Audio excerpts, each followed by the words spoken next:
Okay. Day 4. I have skipped, I think, 3 days. I was in Nottingham with my friends. You'll see them probably down the line. And yeah, I did not read. Well, I didn't really have time to read. We'd always be at the house. It was sunny. It was so sunny. But you can't tell, but I'm actually tanned. I'm never usually tanned. I actually got tanned this weekend. Yeah, I'm back now. It's Monday now, so I'm back. And then yeah, back on the 10 minutes. I'm literally going to Lombok, Indonesia, wherever you want to say, Bali, wherever. Literally 7 days from when this video is posted with Hassan. You're definitely going to see videos. I'm definitely going to be reading on the beach, reading in the villa. It'll be cool. It'll be very cool to do so. But yeah, go on, 10 minutes. Optimism is normal, but some fortunate people are more optimistic than the rest of us. If you are genetically endowed with an optimistic bias, you hardly need to be told that you are a lucky person. You already feel fortunate. An optimistic attitude is largely inherited, and it is part of a general disposition for well-being, which may also include a preference for seeing the bright side of everything. If you're allowed one wish for your child, seriously consider wishing him or her optimism. Optimists are normally cheerful and happy, and therefore popular. They are resilient and adapting to failures and hardships. Their chance of clinical depression are reduced. Their immune system is stronger. They take better care of their health. They feel healthier than others and are in fact likely to live longer. A study people exaggerate their expected lifespan between actuarial predictions show that they work longer hours, are more optimistic about their future income, are more likely to remarry after divorce. The classic triumph of hope over experience, and are more prone to bet on individual stocks. Of course, the blessings of optimism are offered only to individuals who are only mildly biased and who are able to accentuate the positive without losing track of reality. Optimistic individuals play a disproportionate role in shaping our lives. The decisions make a difference. They are the inventors, the entrepreneurs, the political and military leaders, not average people. They got to where they were by seeking challenges and taking risks. They are talented and they have been lucky, almost certainly luckier than they acknowledge. They are probably optimistic by temperament. A survey of founders of small businesses concluded the entrepreneurs are more sanguine than the mid-level managers about life in general. Their experiences of success have confirmed their faith in their judgment and in their ability to control events. Their self-confidence is reinforced by the admiration of others. This reasoning leads to a hypothesis that people who have the greatest influence on their lives or others are likely to be optimistic and overconfident and to take more risks than they realize. The evidence suggests that an optimistic bias plays a role, sometimes a dominant role, whenever individuals or institutions voluntarily take significant risks.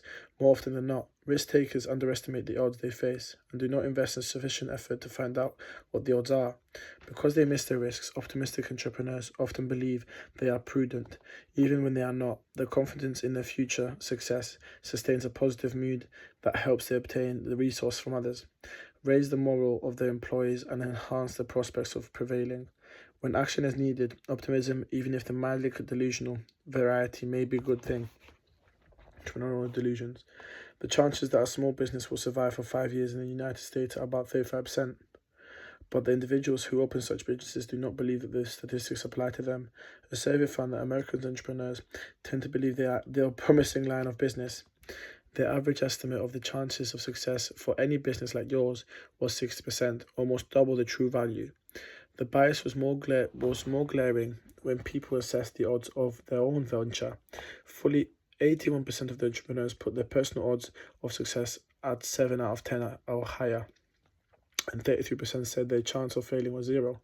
The direction of the bias is not surprising. If you interviewed someone who recently opened an Italian restaurant, You would not expect her to have underestimated her prospects for success or to have a poor view of her ability at a restaurant. No.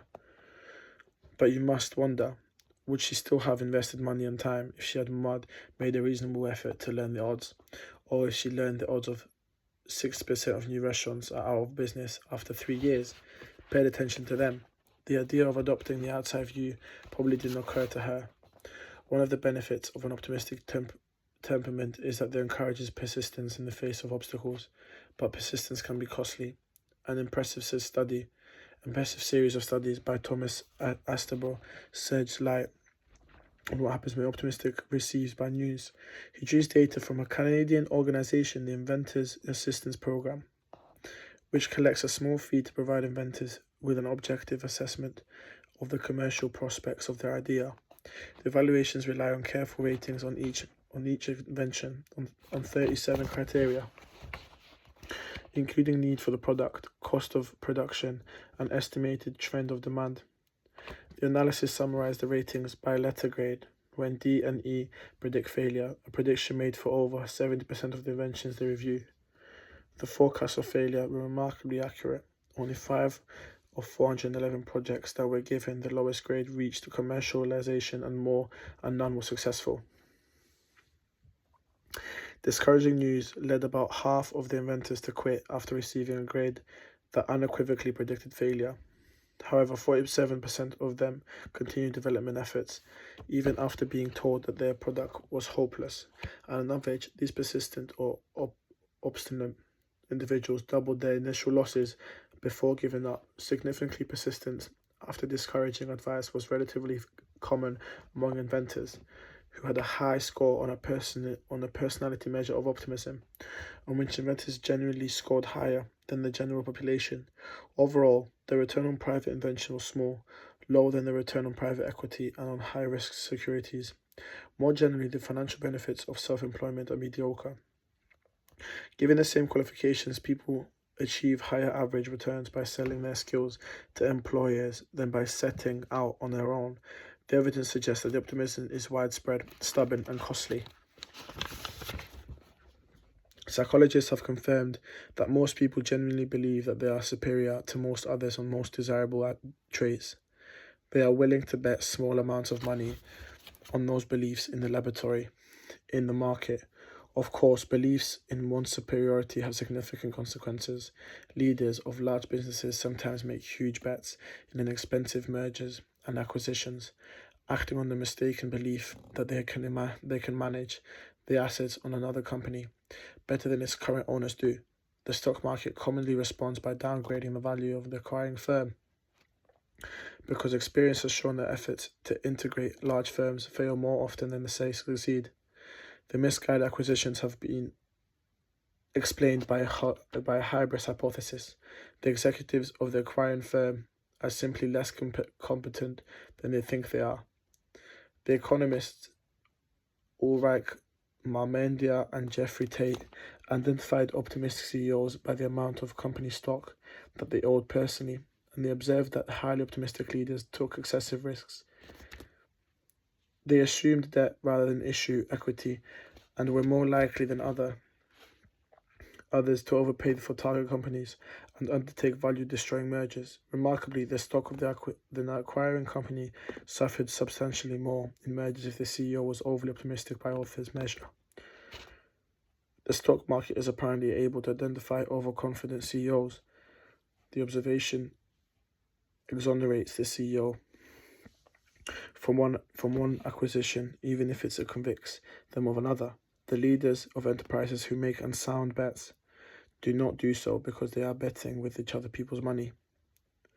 On the contrary, they take greater risks when they personally have more in stake. The damage caused by overconfident CEOs is compounded when the business press anoints them as celebrities. The evidence indicates that the prestigious press awards to the CEO are costly to stakeholders. The authors write, we find that firms our award-winning CEOs subsequently underperform in terms both of stock and of operating performance. Oh shit. At the same time, CEO composition increases. CEOs spend more time on activities outside the company, such as writing books and sitting on outside boards, than they are more likely to engage in earnings management. Many years ago, my wife and I were on vacation on Vancouver Island, looking for a place to stay. We found an attractive but deserted motel on a little travelled road in the middle of a forest. The owners were a charming young couple who needed little prompting to tell us of their story. They had been school teachers in the province of Alberta. They decided to change their life and use their life savings to buy them this motel, which had been built a dozen years earlier. They told us without irony or self-conscious that they had been able to buy it cheap because 6 or 7 previous owners had failed to make a go of it. They also told us plans to seek a loan to make the establishment more attractive by building a restaurant next to it. They felt no need to explain why they expect to succeed, where 6 or 7 others had failed. A common thread of boldness and optimism links business people from motel owners to superstar CEOs. The optimistic risk-taking of entrepreneurs surely contributes to the economic dynamism of a capitalistic society, even if most risk-takers end up disappointed. However, Marta Coelho of the London School of Economics has pointed out that the difficult policy issues that arise when founders of small businesses ask the government to support them in decisions that are most likely to end badly. Should the government provide loans to would-be entrepreneurs who probably will bankrupt themselves in a few years? Many behavioral economists are comfortable with the liberating paternalistic procedures that help people increase their savings beyond what they would do on their own. The question of how government should support small businesses does not have an equal satisfying answer. There you are, man. 10 minutes, man. Comment if you want more than 10 minutes. Could do 20, you could do 15, you could even do 30 minutes. But yeah. Back at it tomorrow. What I'm going to do now is go buy my visa for Indonesia. So hopefully the visa goes through. And yeah, man, that's it.